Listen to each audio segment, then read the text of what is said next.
నమస్తే, నేను రాజేశ్వరి. ఇది పాలకూర వేసినాను కదా, ఈ విత్తనాలు చాలా బాగున్నాయి. తొందరగానే మొలిసింది, బాగా గుత్తులు గుత్తులుగా వచ్చింది. ఇంకా కొంచెం టైం పడుతుంది కావడానికి. మా చెట్టు కూడా చాలా పెద్దగా అయిపోతుంది. ఇగో మొత్తం ఈ రెండే తెచ్చుకున్న చిన్నగా, రెండు మాకు తెలిసిన వాళ్ళ ఇంట్లో నుంచి. ఇంకో మంచి పెద్దగా అయింది. ఈ తమలపాకు కూడా అక్కడ సిమెంట్ పడింది, దాన్ని తెచ్చుకొని ఇక్కడ పెట్టుకున్న. కొంచెం సిమెంట్ అంతా తీసేసి మళ్ళీ కొంచెం ఎరువేసిన పెండది చిగురు వస్తుంది, బతికింది. ఇది బ్రౌన్, ఇది ఎప్పుడు వస్తూనే ఉంటుంది మా ఇంటికి. దీనికి 2 బిస్కెట్లు వేస్తే పొద్దున్న వస్తుంది, సాయంత్రం వస్తుంది, అంతే. మధ్యలో ఎక్కడ పోయి ఉంటుందో తెలియదు.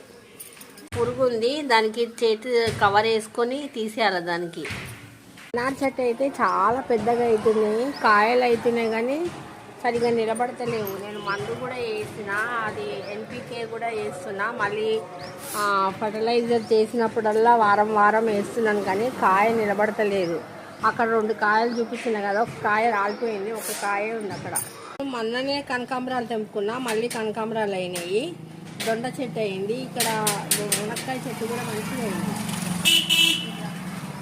అది రోజు నాటు రోజు రెడ్ కలర్ది నాటుకుంది. అక్కడ కరివేపాకు కూడా నాటుకుంది, చిగురు వచ్చింది. మామిడి చెట్టుకే ఇంకా చిగురు రాలేదు. కాలీఫ్లవర్, క్యాబేజు, అది కుషాయి కీసరకాయలు తెచ్చుకున్నా, అవి కూడా బాగా నాటుకున్నాయి నాకు. ఇగో ఇక్కడ కూడా 2 ఉన్నాయి, ఇవి కూడా నాటుకున్నాయి. మంచి చెట్టు కూడా నాటుకుంది. నేను అక్కడ సికింద్రాబాద్ మెయిన్ రోడ్ మీద అమ్మిండ్రు, 20 రూపీస్కి అమ్మిండ్రు.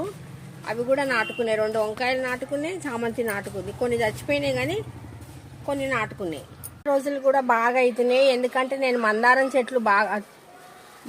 చెట్లని చాలా మటుకు తీసేసిన. కొమ్మలను తీసేయడం వల్ల దీనికి ఎండ వస్తుంది. చూడు, ఎండ రావడం వల్ల మళ్ళా చిగురు వచ్చి మళ్ళీ అన్ని చాలా పువ్వులు అవుతున్నాయి.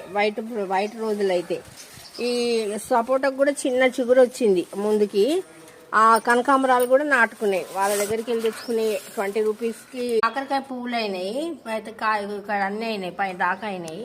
ఆ సొరకాయ కూడా అట్లనే పాకుతుంది. పైకి కట్టుకుంటా, పైన ఇంకొక తాడేసి కడతా. ఇక్కడ టమాటాకు కూడా పువ్వులు అయినాయి.